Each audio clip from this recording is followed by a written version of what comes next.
Deciding between a personal brand and a business brand, let's talk it through. Your personal brand is all about you, authentic and unique, but your business brand represents ideas and connects with a wider audience. Take Elon Musk, for example. His strong personal brand can impact his business. His tweets moves markets. But is that good for Tesla? Strong personal brands needs boundaries to protect the business brand. Look at Kelly Jenner. She used her personal brand to create Kelly Cosmetics worth over $1 billion. Business brand can be easier to sell and scale, like Coca-Cola.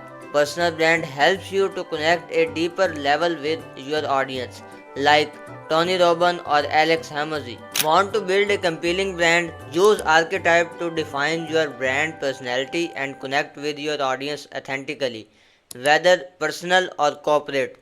Let's create something unforgettable.